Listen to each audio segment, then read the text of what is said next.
85వ కీర్తన 12వ వచనం చదువుతాం.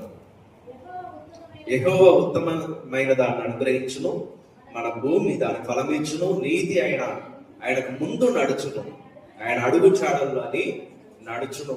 దేవునికి తగినట్లుగా దేవుడు ఏ మార్గంలో నడుస్తున్నాడంటే నీతి మార్గంలో నడుస్తా ఉన్నాడు. నీతి ఆయన ముందు నడుచును. ఏంటి? నీతి ఆయన ముందు నడుచును, ఆయన అడుగు చాడల్లో అది నడుచును.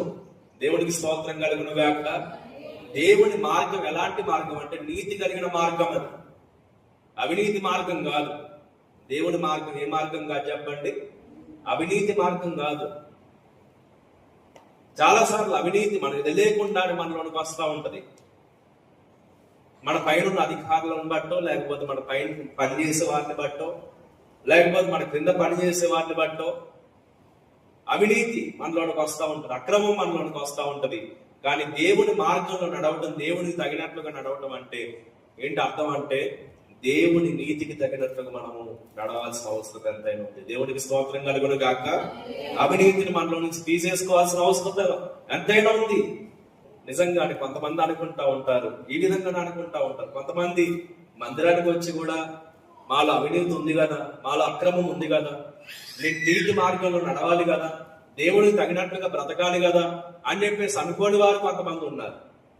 కానీ బయట ఉన్నోడికి అర్థమవుతుంది ఏంటంటే దేవుని మార్గము నీతి కలిగిన మార్గము. ఆ నీతి కలిగిన మార్గంలో నడవాలంటే నేను కూడా నీతిగా జీవించాలి అని చెప్పేసి బయట ఉన్నోడికి అర్థమవుతుంది, కానీ లోపలికి వచ్చిన వాళ్ళకి అర్థం కాదు. దేవునికి స్తోత్రం కలుగును గాక.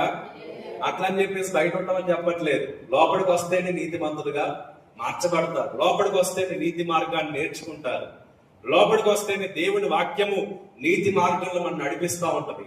లోపలికి వస్తేనే ఈ యొక్క దేవుని వాక్యము, శక్తి కలిగిన వాక్యము మన ఎముకల్లోనికి, మూలుగుల్లోనికి, మన హృదయంలోనికి బలమైన 2 అంచులు గల ఖడ్గముగా దూరినప్పుడు మనలో ఉన్న ప్రతి మైల, ప్రతి మచ్చ, ప్రతి డాగు కూడా కొట్టివేయబడుతుంది. దేవునికి స్తోత్రం కలుగును గాక.